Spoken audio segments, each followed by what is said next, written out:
Bienvenue à cette présentation des 45 secondes qui changeront votre vie. Si vous avez déjà réfléchi à ce à quoi pourrait ressembler votre vie, vous avez sans doute déjà cherché des moyens qui vous permettraient de la prendre enfin en main.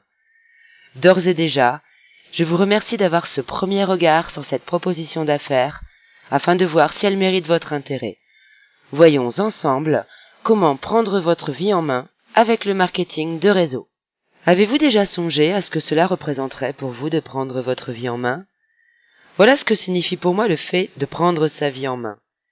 Si vous éliminez le temps alloué au sommeil, à vos déplacements, à vos heures de travail et aux tâches quotidiennes que vous devez accomplir, il ne vous reste alors qu'1 ou 2 heures par jour pour pratiquer vos activités favorites. La question est de savoir si vous avez suffisamment d'argent pour vous y consacrer. Nous avons découvert le moyen de prendre sa vie en main en établissant une entreprise à domicile. Ce système est si simple que chacun peut le mettre en pratique. Aucune technique de vente n'est requise, et ce système a de plus l'avantage de ne demander qu'un peu de votre temps. Ce qui nous amène à nous poser cette question. Qu'est-ce que le marketing de réseau? Parmi les différentes méthodes de distribution de produits et de services, le marketing de réseau est la moins comprise. Décortiquons ce terme. Le mot marketing désigne l'action de diriger un produit ou un service d'un fabricant ou un fournisseur vers un consommateur. L'association au mot réseau signifie qu'un système de rémunération est proposé aux personnes qui en assurent la distribution. Mais en quoi le marketing de réseau est-il différent des autres méthodes de distribution? Il n'existe en réalité que 3 méthodes fondamentales de distribution de produits. La première, la plus courante, c'est la vente au détail. Le consommateur se rend dans un magasin pour acheter des produits. La deuxième, également connue, c'est la vente directe. Les produits sont présentés et vendus aux consommateurs à domicile, le plus souvent sous forme de réunion. Et enfin la troisième méthode, beaucoup moins connue, qui est le marketing de réseau. La distribution des produits s'effectue par le biais d'un réseau de distributeurs qui les consomment, les partagent avec leurs amis, leurs voisins et leurs proches, mais ne vendent que très peu au détail. En pleine croissance depuis une petite 60aine d'années, le marketing de réseau est promis à un essor gigantesque au cours du XXIe siècle. Soyez-y attentifs. Prenons un instant pour éclaircir un point très important. En effet, le marketing de réseau n'a rien d'un système pyramidal. Une pyramide est une structure organisée du haut vers le bas. Seuls ceux qui y sont entrés au tout début ont une chance de monter au sommet. Dans la structure du triangle inversé du marketing de réseau, tout le monde commence en bas et a l'occasion de créer un vaste réseau, plus vaste encore que celui du parrain. Il est intéressant aussi de préciser qu'une structure pyramidale n'assure pas la distribution d'un produit, mais suppose des flux financiers uniquement, ce qui est tout à fait illégal. Ce que vous allez découvrir maintenant va vous permettre d'enfin comprendre le concept du marketing de réseau. Au travers de la synthèse qui va suivre, je vais vous présenter les 4 premiers séminaires d'un livre que vous lirez ensuite si vous sentez qu'il est grand temps de prendre votre vie en main. Dans le premier séminaire, nous verrons que 2 × 2 = 4. Le séminaire numéro 2 nous parlera du syndrome de l'échec chez le vendeur.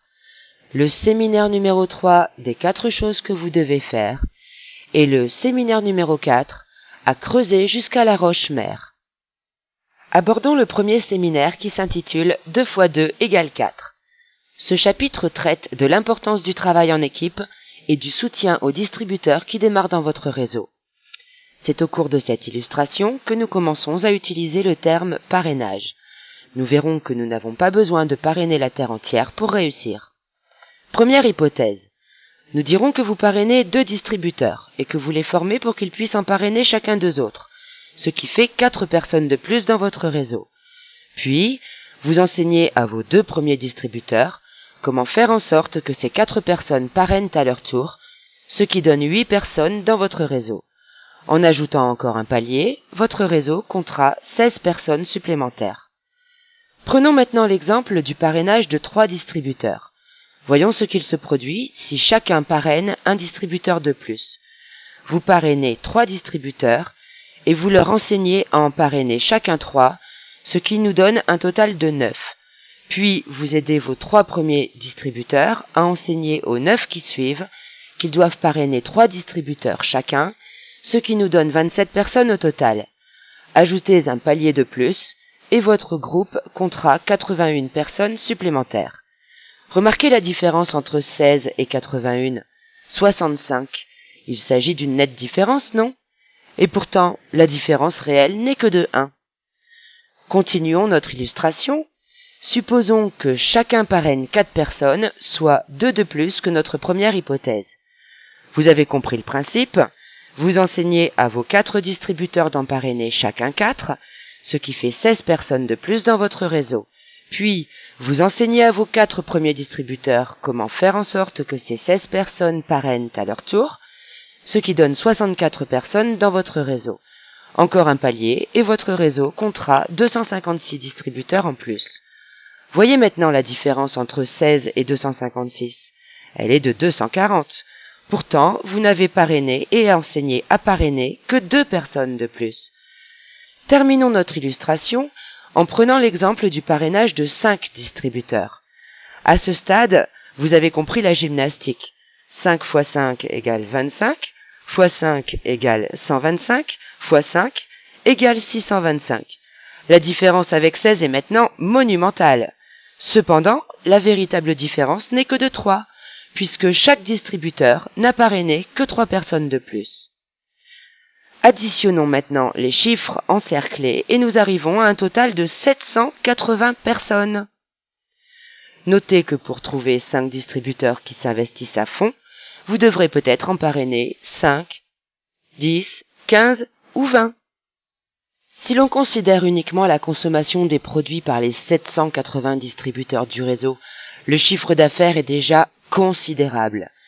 Imaginons maintenant que chacun des 780 distributeurs trouve 10 clients potentiels parmi ses amis, sa famille et ses proches.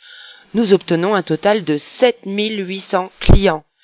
Ajoutez à cela les 780 distributeurs du réseau. Cela nous donne 8580 personnes. Ne pensez-vous pas qu'avec 8580 clients, votre entreprise ne pourra faire autrement que d'être très prospère? Mais attention, vous verrez au fil de cette synthèse que vous ne devez pas travailler simultanément avec plus de 5 distributeurs inscrits personnellement. Certes, une entreprise peut déjà être très efficace avec 3 ou 4 distributeurs au premier palier, mais aucune ne peut le demeurer avec un effectif supérieur à 5. Le chapitre suivant traite du syndrome de l'échec chez le vendeur. Vous y comprendrez pourquoi il vaut mieux parrainer 10 pédagogues plutôt que 10 vendeurs. Souvenez-vous, l'erreur la plus commune est de faire la confusion entre la vente directe et le marketing de réseau. C'est encore plus vrai pour les vendeurs, ce qui ne veut pas dire qu'ils ne réussiront jamais dans le marketing de réseau. Il leur faudra en revanche posséder une bonne compréhension de ces 4 séminaires qui s'avèrent primordiaux pour bien démarrer. On pense souvent, et les vendeurs en particulier, qu'il suffit de parrainer un nouveau distributeur pour dupliquer notre effort. Dans cet exemple, vous avez parrainé Thomas. Or, si vous quittez le réseau, Thomas le quittera aussi. Le réseau sera alors interrompu.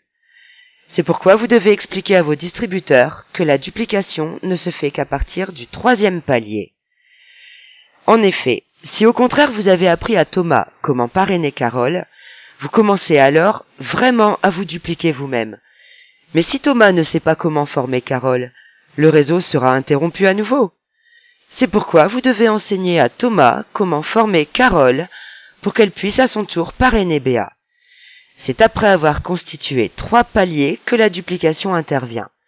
Le réseau continuera à exister même si vous ne vous en occupez plus. Savoir enseigner, savoir former sont des gages de réussite dans le marketing de réseau, alors qu'il n'est pas forcément nécessaire de savoir vendre. Donc en résumé, vous enseignez à Thomas comment former Carole à parrainer Béa. Ce message est important car il constitue la clé du succès dans une entreprise de marketing de réseau. Voici comment procède le vendeur typique. Il assiste à une démonstration des produits, recueille les témoignages de ceux qui les utilisent et s'informe des résultats obtenus. Fort de ces données, il va se lancer à corps perdu dans la vente. Première erreur. Lorsque vous lui expliquez que pour réussir, il doit parrainer des distributeurs, il met alors toute son énergie dans le parrainage. Deuxième erreur. Ce parrainage à la chaîne va générer autant d'abandons que de nouvelles candidatures. Pourquoi ? Parce que l'on ne peut pas travailler efficacement à plus de 5 en même temps. Imaginons que notre vendeur, en bon professionnel qu'il est, a parrainé 130 distributeurs qui en ont parrainé chacun 5, ce qui fait 650. Ajoutez ce chiffre aux 130 distributeurs du départ, nous obtenons un total de 780 distributeurs dans le réseau. Cela vous rappelle-t-il quelque chose ? À votre avis, quelle est la méthode la plus rapide ? Parrainer 5 distributeurs sérieux et leur enseigner à en former d'autres ? Ou alors, en voulant parrainer beaucoup de gens rapidement, le pourcentage des distributeurs qui restent est faible, alors qu'avec la méthode présentée dans le premier séminaire, sur un total de 780 distributeurs, le taux de conservation des effectifs est élevé. Notez donc bien que lorsque vous parrainez quelqu'un, il est plus important pour vous de l'aider à parrainer quelqu'un d'autre que de chercher vous-même à en parrainer un autre tout de suite. Ce troisième séminaire va vous expliquer les 4 principes que vous devez impérativement suivre car ils sont fondamentaux. Quiconque gagne de gros revenus dans le marketing de réseau obéit à ces 4 principes. Afin de les mémoriser, nous allons imaginer une petite histoire. Le temps maussade de Paris vous pousse à partir vers le sud pour voir le soleil de Saint-Tropez. Quand vous arriverez à Saint-Tropez, vous aurez atteint le poste que vous visiez dans votre réseau. Autrement dit, vous aurez réussi. Le premier principe. Donc la première chose que vous devez faire est de monter dans votre voiture et de démarrer. Dans le marketing de réseau, personne n'a jamais réussi sans avoir démarré. Le capital de démarrage peut se situer entre 50, 100 ou même 500 € selon l'entreprise. Deuxième principe. Puisque vous partez en voyage, vous allez devoir acheter de l'essence, de l'huile, bref, des fournitures qu'il vous faudra remplacer à plusieurs reprises. Dans le marketing de réseau, vous utiliserez encore et encore les produits de l'entreprise que vous représentez. D'ailleurs, la plupart des entreprises de marketing de réseau vendent des produits de consommation courante. Le troisième principe. Donc la troisième chose que vous devez absolument faire est de passer en 4e vitesse. En effet, vous n'avancerez pas tant que vous resterez au point mort. Dans le marketing de réseau, pour passer à la vitesse supérieure, il vous faut parrainer quelqu'un. Lorsque vous parrainez, vous passez en première vitesse. Votre nouveau distributeur parraine à son tour, vous passez en seconde. Et ainsi de suite, jusqu'à passer la 4e vitesse. 4e et dernier principe. Au cours du voyage et à votre arrivée, vous partagerez les produits que vous distribuez. C'est-à-dire qu'en général, c'est à ce moment qu'intervient la vente au détail. Si vous avez compris qu'il vaut mieux oublier l'étape numéro 4, c'est-à-dire la vente au détail, que zapper la numéro 3, c'est-à-dire passer en 4e vitesse, vous aurez acquis les réflexes du parfait distributeur de marketing de réseau. Notez toute l'importance du parrainage. Vous devez, dès le début, faire entrer à jamais le chiffre 5 dans votre esprit, ainsi que dans l'esprit de votre futur distributeur. Ne cherchez pas des gens qui veulent vendre. Cherchez des personnes qui veulent gagner 1000, 2000 ou 3000 € de plus par mois, sans avoir à aller travailler tous les jours. Tout le monde aimerait avoir ce genre de revenus par mois. Expliquez simplement au futur distributeur qu'il devra y consacrer 5 à 10 heures par semaine s'il souhaite constituer son réseau. Rappelez-vous, la boîte de vitesse n'est pas automatique. Ne pensez surtout pas que vous êtes incapable d'enseigner à quelqu'un ce que vous apprenez au fil de ces pages. Mais d'ailleurs, vous n'aurez pas à le faire tout de suite. Votre parrain vous aidera le temps que vous en connaissiez suffisamment pour bien enseigner. Son rôle est de vous soutenir et de vous former. Si ce travail donnait lieu à un examen, et si vous deviez répéter vos leçons 5, 6 ou même 10 fois pour espérer gagner 12 000 € au bout d'un an, hésiteriez-vous à investir 5 ou 10 heures par semaine pour arriver à ce résultat? Donc en résumé, première étape, vous montez et vous démarrez. Deuxième étape, vous utilisez les produits. Troisième étape, vous passez à la vitesse supérieure. Et enfin, quatrième étape, vous partagez avec vos amis. Le quatrième séminaire a pour but de vous expliquer pourquoi il faut travailler en profondeur, c'est-à-dire creuser jusqu'à la roche-mère. Il est fréquent que des distributeurs qui viennent d'entrer dans un réseau regardent courir ceux qui sont dans le peloton de tête et pensent qu'ils ne les rattraperont jamais. Détrompez-vous, comme il n'y a pas de ligne d'arrivée dans une course de marketing de réseau, tout le monde peut gagner. Prenez l'exemple d'un gratte-ciel en chantier. On dirait qu'il faut une éternité avant de voir le bâtiment prendre forme. Mais une fois les fondations en place, on a l'impression qu'il grimpe d'un étage par semaine tellement la construction progresse vite. Imaginez-vous que ce gratte-ciel représente votre réseau tel qu'il sera un jour. Au début, vous allez creuser les fondations à la pelle, ça prend du temps. Mais au fur et à mesure que vous allez aider vos distributeurs à parrainer, vous aurez besoin d'un bulldozer. Avant d'arriver au troisième palier, vu que vous atteignez la roche-mère, la tâche devient vraiment difficile et il vous faut une pelle mécanique. Mais à l'instant où vous atteignez le troisième palier, vous pouvez enfin commencer à construire en hauteur. Quand vous serez parvenu au quatrième palier, votre réseau commencera à avoir de l'ampleur. À partir de cet instant, votre édifice va s'élever rapidement.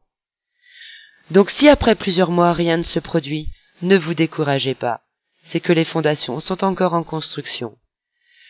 Par pitié, ne faites pas comme le chercheur d'or qui creuse pendant des mois sans rien trouver et qui abandonne alors qu'il se trouve à quelques centimètres d'un filon important. Pour conclure, le secret du succès dans le marketing de réseau consiste à enseigner la réussite aux autres. Un bon distributeur ne doit pas se préoccuper de son propre revenu, mais plutôt se concentrer sur la formation des distributeurs et sur le travail d'équipe. Mais cela prend du temps, car avant de pouvoir former les autres, vous devez vous-même avoir appris ce qu'il faut faire. Vous devez donc prendre l'engagement de retourner à l'école 5 à 10 heures par semaine pour vous familiariser avec l'entreprise. Ce qu'il vous faut vraiment pour réussir dans le marketing de réseau se résume en 2 phrases.